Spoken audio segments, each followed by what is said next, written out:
Hello, friends. Hold on. I'm still not holding my mic, so I sound very far away. Hello! And welcome. This is the official, effective immediately, track by track of Seize the Night's brand new album that comes out on Halloween. On Halloween, which is definitely not the fucking 30th. We are here to talk about the whole album and nothing but the album. We're gonna go through track by track and describe each song and how it's doing, and how it's doing, and how we did it, and how it came to be, I guess. Man, the first album, American Dream. First song, dumbass. You called it an album. It's a song, and this is like sixth album. The first song, American Dream / American Nightmare. I guess I am the one that came up with the title for that. I came up with the American Dream part. Yeah, I wanted a whole American Dream, like typical American Dream. You know, like I don't know how, American Dream. You know. He wanted to write a song with that concept about that American Dream, right? And I'm like, well, I like wrestling, and like there's a wrestler called the American Dream who has a son called the American Nightmare. So why the fuck not? You know, like we just. That's the first time hearing about that. Are you serious? Yeah. Are you? I didn't know about any of that. Yeah. So the American Dream is Dusty Rhodes. And the American Nightmare is Cody Rhodes. That's so Who came down here? Is that Ariana? I recorded a decent bass track on this song. It was pretty much just me following along what he did on the guitar, and then playing roots. And it wasn't really that hard. If Brayden knows what picture in picture is, he'll do this right. Yeah, that's the whiteboard. American Dream, American Nightmare is a pretty title fight inspired track. That riff, it started with the riff. I sat on that riff for like 2 months or something like that, and Title fight, really? In my head, that song, that riff sounds like that dude riff. The mini. No, if you listen to Boring from Blink-182's Dude Ranch album. The next song is called Icarus. It's another play on the meaning of the song, I guess, how he wanted to do his American Dream meaning of the song. Icarus, the story and the legend of Icarus is that his wings melted because he flew too close to the sun, and he fell and died. You just weren't very good at what you did, and you died because of it. You sucked because of it, and you were at a bottom. You were at a rock bottom. He's so much better at explaining songs than me. We started musically with the bass solo riff where I'm like doing the Rob Scallon-esque fucking harmonics on the bass, and it's the wave sound that we did was just, I'm pretty sure all I did was I held down on the cable. That's what I was thinking. I held down I didn't want to say it. Held down on the 1/4-inch cable and just kind of threw a crap ton of effects and bass on it. We really beat Will's ass about playing those fucking 16s on the hi-hat so hard. It was definitely one of our most frustrating times. I think Will was the most mad at us for the recording of this song. This was a little difficult lyrically, not because of the verses, but because of the bridges. Yeah, the lyrics in those parts, we were really struggling to find something good for those. Yeah, I like the old lyrics, but they just don't fit, you know. Well, Fair. I don't even know what the old lyrics were. Call my mother, she doesn't know it's bad. And we just keep repeating that, yeah. I mean, I kind of like it a little bit, but Locked in Stasis, Never-Ending Madness, you know? Yeah, that's a really Bars. that's a bar and a half. Yeah. I don't know, I think Icarus is probably one of my favorite songs you did on the drums. One of them. It's definitely top 3 on the album. I also want to say I did all the production on this album. I mean, nobody ever else fucking has. job. But to wrap up this song, pretty much it was inspired by Pre-Throw. It's Pallet Town, where it's like in the hospital. Yeah, that song, and Knuckle Puck just because of how fucking heavy it is. Just raw, dude. Yeah, I love me some energy, love me some emotion. Oh boy. The ATV Offroad Fury 2 OST defines me as a person. Personally, the first one does.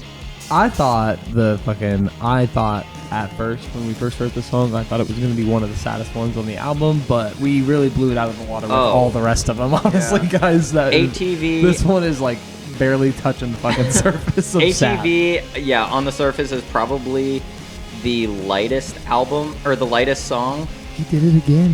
What the fuck? He did it again. And ATV, that was the first song that we released. We wanted to write that one to purposefully just to be played live. Yeah.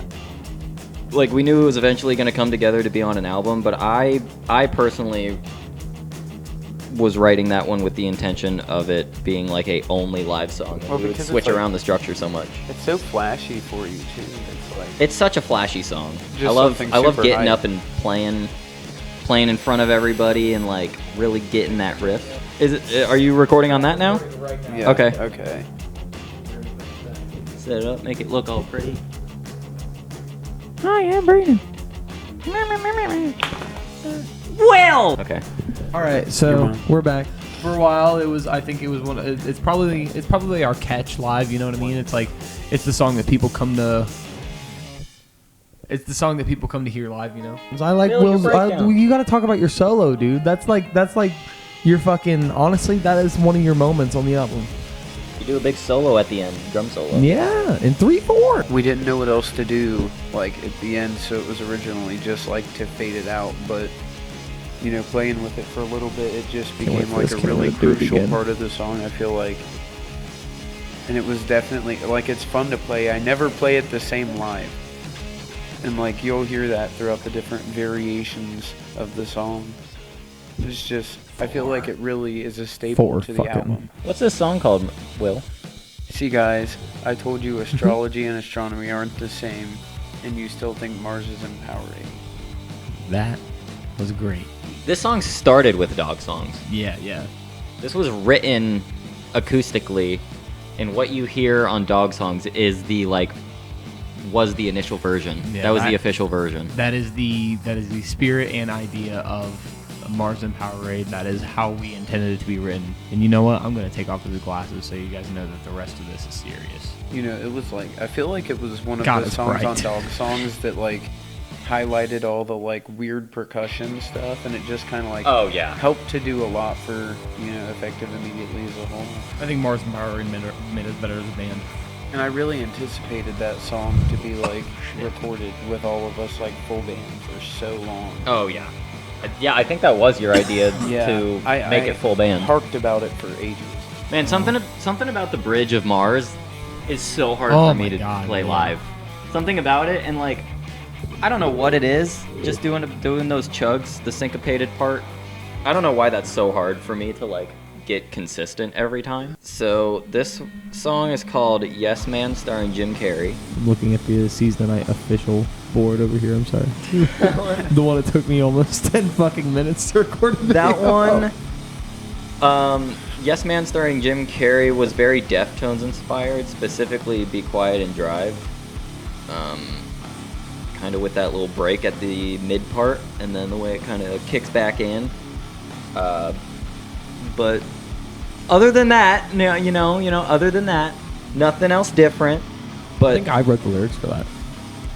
Most of them. I think you did. Honestly, I think I wrote them all. Go ahead, tell them what we did with the riff. Tell them the chord progression.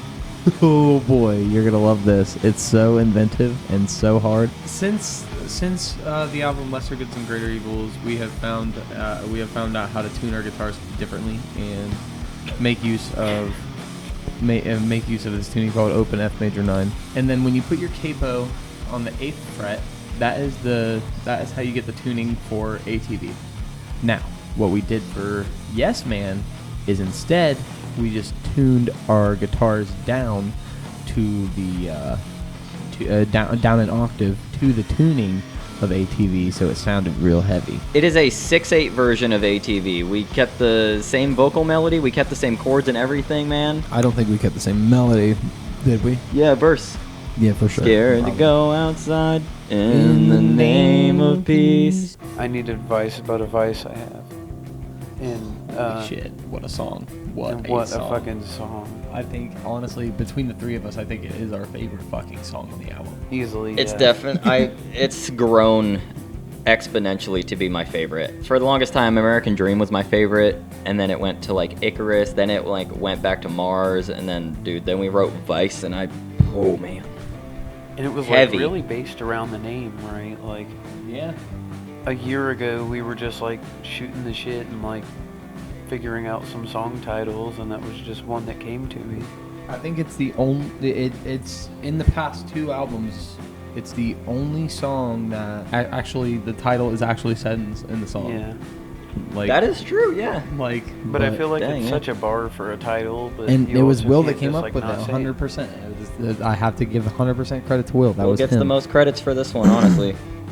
But the song, I guess the song concept and shit was written by me. But the drums, the drums, it was all. I pretty much followed everything. I wanted to follow in Will's footsteps on what he was doing on the drums and have him do something real funky while I'm doing probably the most technical bass riff that I ever worked on this album. Honestly, it's like it's 4 fucking notes. It's 4 fucking notes. But the way I start accenting the higher note and then I'll accent the lower note, and it's just weird. It's weird. It resonates pretty well with me. I hope it does with everybody else, but We're really good. We're really good musicians. everything We're the just, best like, musicians, actually. connects with, like the drums, the bass, and the guitar. They all just accent each other so well. Nothing really yeah. stands out.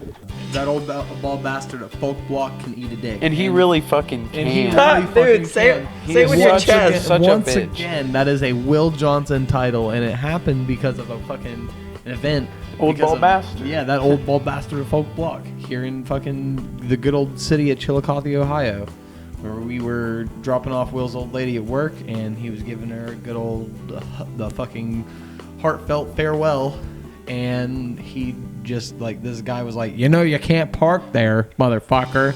Just giving us the business while And we he's just we were like a dude literally that lives in the fucking Yeah. apartment. He didn't even work there. He just lived around the fucking block. We just wanted to work a song that didn't really the with the lyrics that didn't really fit the vibe of the song that we were playing. Kind of like I guess a weird inspiration derived, but it's not. But conceptually, like Bullet from Hollywood Undead. Like that, it doesn't. The instruments definitely don't match the lyrics, and that's how I feel like this song is. In my opinion, that's the best sounding snare on the entire album. I think honestly, like Which snare is that?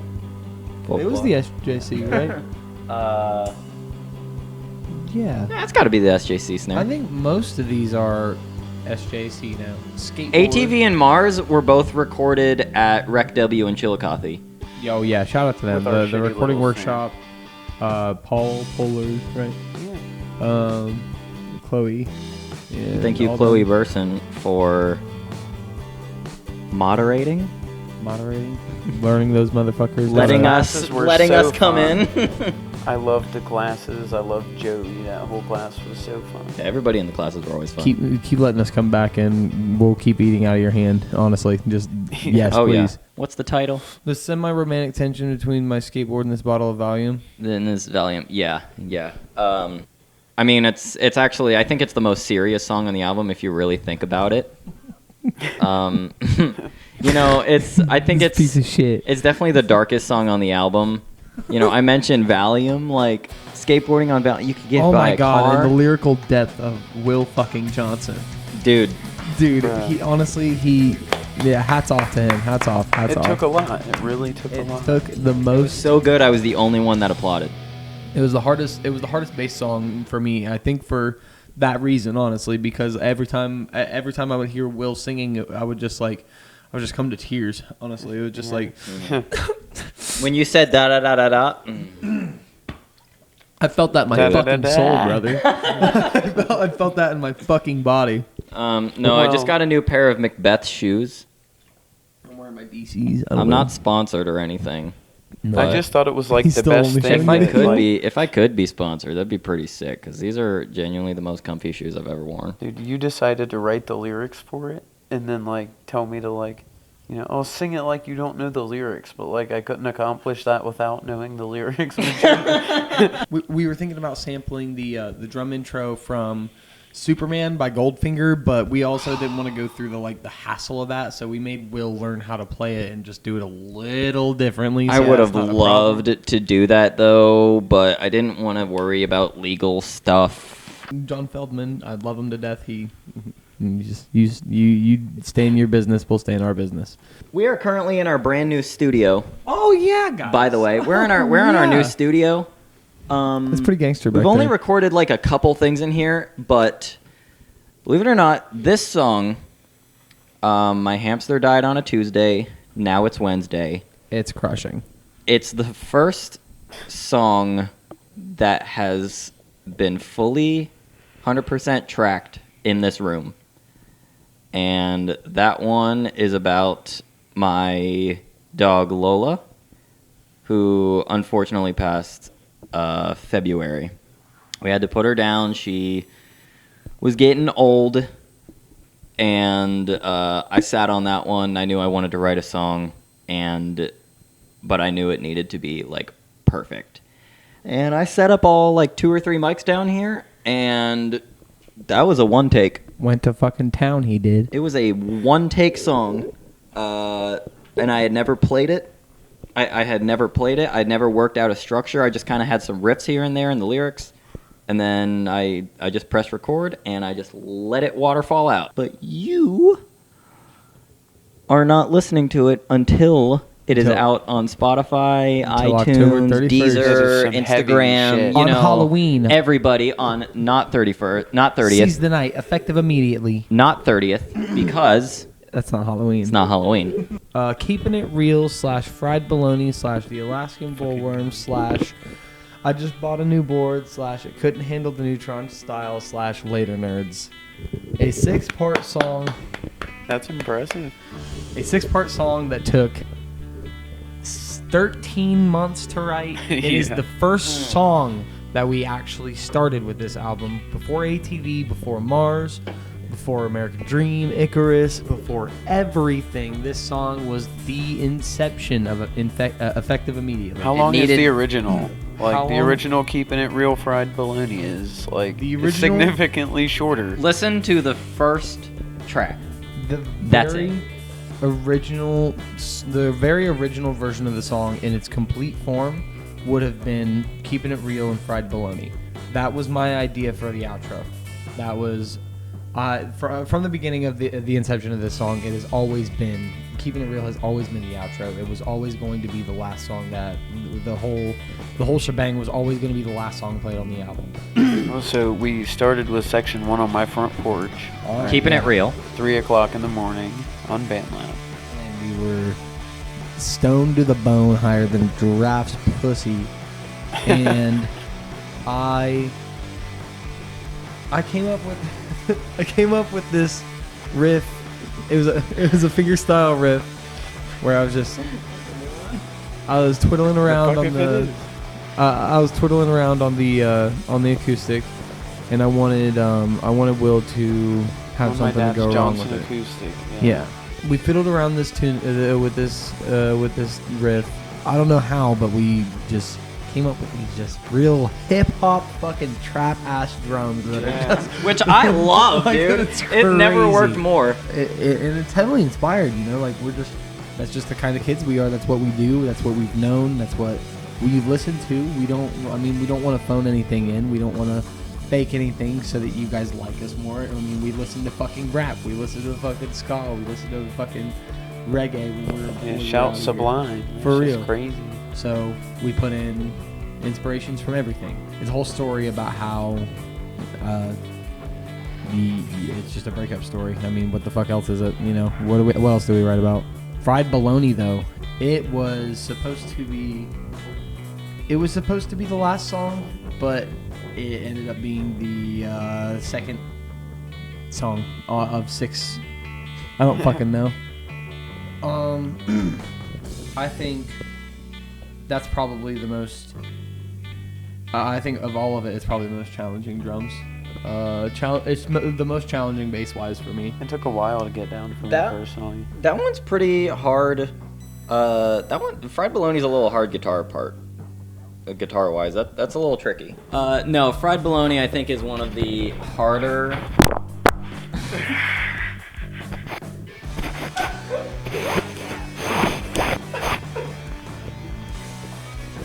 It's kind of a tricky one because I gotta try and cover as much rhythm and lead as I can all together. It's one of the most funky ones on the bass. The fucking the fucking staccato. Boop, boop, doo, doo, boop. It's so fun. That's so fucking fun to play. This is our first song with drum machine.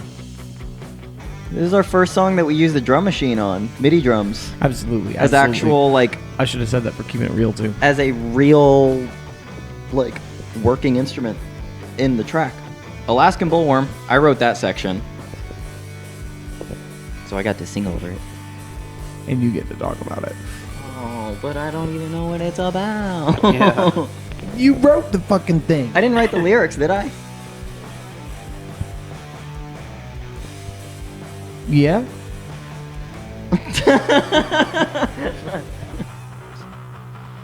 Yeah, I'm gonna probably I did write the lyrics for that one.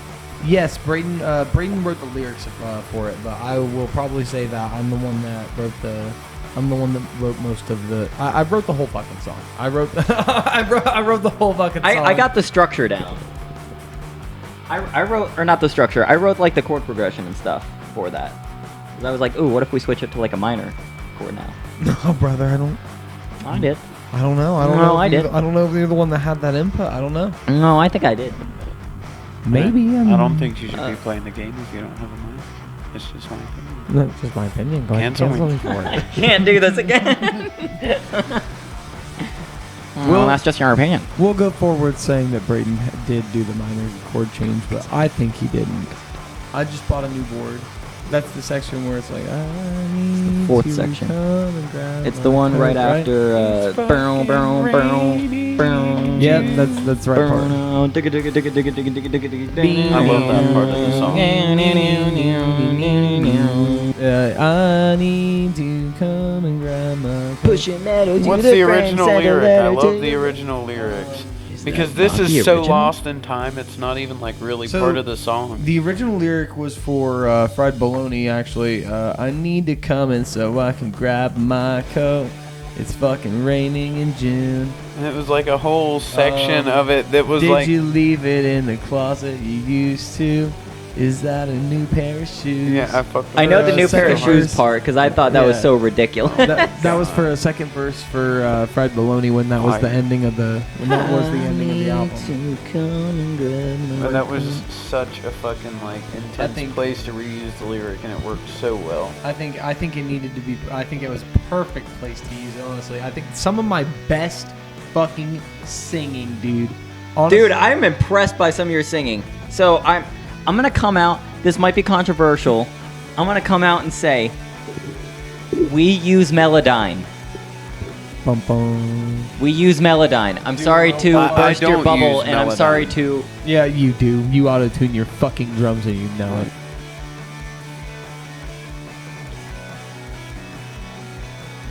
Alright, motherfucker. Next is it couldn't handle the new drum style. Instrumentally, what Will's doing there, in my opinion, is like my favorite part of the song. Where he's Yeah, he's with the toms. switching. No, not the tom part. It's where he's switching back and forth, like Oh. really fast between full time and halftime. It's fucking. Well, no, I guess it's a full time and double time, isn't it? Where you're switching between full time and double time. Also, by the way, the whole song is all of it's the same BPM. All of it is the same tempo. All of Crazy. it, we keep it at 164 or something like that. I don't fucking know. Something like that. Yeah, like Will's full time, double time thing. That's my favorite. I think that's my Willie's favorite Phil. bit of this. In this section, we go back to the minor. We go back to the minor chords only. But now, later nerds, it's so fun for me and Will to play. We just sit there and bounce. But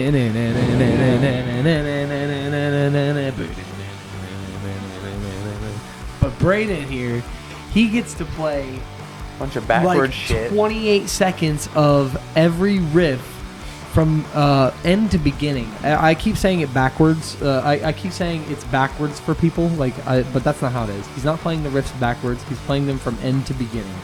So it's real fun. You got something you want to say, Grover? I think it's. I'm not happy about it. I think it's a really, really fun part to play. I'm tired of all of you people making me try to play the hardest thing because you know I can play it. You hear me? You think I can just play everything? You want me to just play the whole? You want me to just play the whole American football album? But you are Brayden Kingsley Hollenbach, a great guitarist. You really just want me to play the whole American football album basically in the last 40 seconds of keeping it real? No, I want you to play the entire 9 minutes of Keeping It Real in the last 40 seconds of Keeping It Real. And you My bad, I walked successfully into did. that one. You successfully did, and it turned out to be one of the hardest fucking outros of all time. We wrapped up really, really nicely with Later Nerds. It is honestly one of the most gangster fucking songs of all time. Keeping It Real is one of the most. It's just simply the best one. It's simply I think it's just the best one we've done. Like, I don't know. I might be biased. I think that it is instrumentally, musically, lyrically, probably the best song we've ever done. I would say that that's realistically like a project more than a song. It was it was for so fucking long and it was so time consuming. This is the song that I have spent the most time producing. I spent it just easily, hands down, the most time writing it in my entire musician career. I mean, same. This took this song took the last 13 months of my life to make. It was fucking brutal. I can't tell you how many revisions of it are in BandLab because I don't sit here and record them all out on live tracks. This is gonna be fun to figure out, but how most of these songs and albums are made is I will send MIDI'd out files to the boys and say, yep, this is the structure of the song. Do what you will. This is with a guesstimation of your part. Do what you will with it. Here's my bass part, and then they do what they can. Keeping It Real, I MIDI'd out every single part, every 9 minutes and 8 seconds, or however many it was when I sent it over. With even like a vocal MIDI? With even a vocal fucking piano to go along for the melody so I could study it. And it just simply my best one. This has been honestly my favorite album to work on. This album has been really one of, if not hands down, not even one of, it's been my favorite one to work on. I have no fucking regrets with how anything's turned out. I have been extremely happy with these boys just playing the fucking music and playing all these shows that, like, just showing you guys all the songs that we're working on. This is going to be so fun, a fun journey for all of us to go on. We are going to really blow you away with, how many songs is it? 1, 2, 3, 4, 12. 5, 6, 7, 8, 9, 10, 11, 12. Yeah, this collection of 12 songs is going to honestly be one of your favorites from us. Probably one of your favorites ever, if I do say so myself. I hope so. We really spent so much time on this. Just some like normal ass dudes, it's some pretty good shit. I mean, we work normal jobs. He works at a gas station. I work for Walmart, and he works at a pizza place. We just do normal shit. And I mean, I think this collection of songs is going to be really, really good things for the Ohio Midwest scene. I think for the Ohio scene in general, for Columbus, for Southern Ohio, Central Ohio, wherever we play music, wherever you guys Whatever hear lets us. us. Whoever lets us, I think this album's going to do really good things. I appreciate every venue manager, every promoter, Word, every photographer, word, all the fans, word, and all the people who clicked follow on our Spotify and Instagram. word. The people that have come across us. It's not your turn. Our stickers. It's not your turn. It, Here, wow. I really appreciate whoever it may be giving us the chance. I know being a musician is labeled as one of the hardest things ever in the world to make a living off of. We're gonna do it. We'll figure it out. We're gonna figure it out. We're gonna pull that off, however long it takes. I don't care if we're 30 when we're doing this. I hope we write every album coming up better than the last. I genuinely, It's I mean, because of me. I really know I'm confident every time I say it, but genuinely, I don't know how we beat this one. This one, I love every single song on this. All Even, filler, no killer. dude, Wait. there's not a song I can take off. It's a no skip for sure. There's not a song on All this skips. album that I could take off of it, and it would Hate the whole still album. be effective immediately. It's been really fun to make, and it's been a process, you know, with plenty of sacrifice from all of us, you know, of whether that be of personal time or like, you know, personal finance. Like, we've all put so much into just getting to the point, I guess, that we could really focus on this album, you know, having fans to make it for, you know, that's just to thank, you know, like Brayden said, every promoter, you know, everybody that's ever come out, you know, or even just said what's up, you know, at a merch table.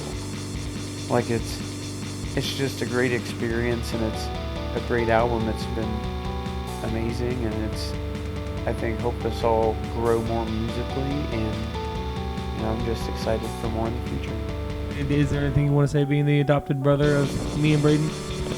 I appreciate the opportunity that you guys have given me to, like, take what you've made and, like, help nurture it, I guess, and just, like, provide it the way that you intended it to, that you intended for it to go to, as well as to continue to just make more with you and just build more off of what you've made. Like, I couldn't have just started, you know, and just gone up and done what I had wanted to do. You know, you guys really gave me a step in and just kind of trusted I wasn't going to fuck shit up, and we've done some crazy shit. To be fair, the bar was really low. I will say though, by the time he joined, we already had an established sound. And Yeah, and fair. like tone and genre that we were like very hard set on. Lesser Good and Loving Alone were like the essence of like our vibe. And Will, Give me a kiss. I am proud and impressed of how Dude, I get to play bass finally. like, we you get know- a bassist. You know how excited I that is? am Yeah. proud and impressed of your drumming and of the way you've been able to interpret my drums of the past 5 years since you've been in, as of when you joined. And you really took it on your own. We built this band from the ground up, starting my freshman year of high school to your junior year. I think that's when I started. Yeah, my Something junior year. like that. I'm officially Senior year. I'm officially almost 3 years older than Brayden was when he started Seize the Night with me. Oh god, the camera stopped. Alright, so Will, what you're... Okay. Okay. You want me to teach you? Jesus. Right. Fuck. I really gotta pee. You'll pee after. That's fine, yeah, I'm fine with that. Where were we? We got a jank last camera for the Yo. for the final closing words. Oh yeah. I think Will has taken us to new heights as as simply for me and Brayden as musicians. Yeah, stop. Oh, by the way, you guys I think me and Brayden had been very set in certain ways, musically and production-wise. But with Will coming into the band, we really had to break certain habits and break certain rules. And like, I mean, even production-wise, like when Brayden was a drummer, the cymbals were differently fucking mic'd. That's like that's something that's brand new for him to do as a production as a producer, and for you guys to hear as a listener. Like the toms are even backwards compared to how they used to be mic'd. Like it's all it's a brand new sound. Like with having Will here, it's just different. Like Will is a classically trained drummer. He teaches us things about music that specifically me, for speaking for myself, I would have not learned like otherwise. It's just like, cause I've had no musical background besides singing in my kitchen or in my car or fucking like this is like picking up a bass and was my... He's the only one that's actually had a teacher. Everything me and you Will is Johnson. all self-taught, being bored in our room, listening to just the right bands. Yeah, we just watching just the right guitarists and bassists and singers. Emulating people and then melding it into our own Play-Doh fucking catastrophe, whatever you want to see it as. But Will was taught. Will was roped in, and he puts ropes on us that are really, really good for us. Like they're really, really fucking. Yeah. He throws ropes on us. He. Recently, we started counting in phrases and measures. Yeah, we count in phrases and measures now. That's a me thing. They could have done it before. Yeah, we pitch ideas and songs all the time, and he's like, maybe we don't do that. And I'm like, but can we just try it? And he's like, musically, it doesn't work. and I'm like, all right, we'll give it a shot. And dude, it works. Then it just works. And then it's just like. It's not even to say it's like restraints. It's not restraints. It's him understanding what works as a musician compared to what we understand as bedroom guitarists and drummers and bassists and what we are. You know, it's just we taught ourselves in our bedroom. Even if he did marching band for his high school career, Will was taught how to play the instrument he plays in our band.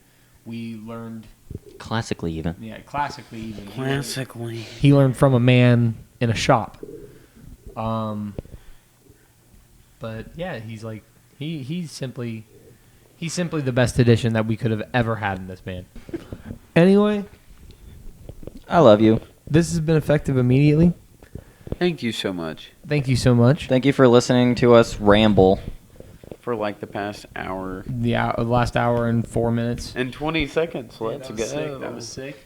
It's currently... I'm going to go pee. Do an outro. It is July 27th of 2024 that we're recording this. I'm taking red with me. It is 12:26 a.m. currently. Crazy. Brayden, you gotta work on lyrics. I gotta work on lyrics now. Got off of work and came straight here. Yeah. Shit sucks. No, you liar. I went and got you. You went straight home. Piece of shit. All right. We love you guys. We'll see you later.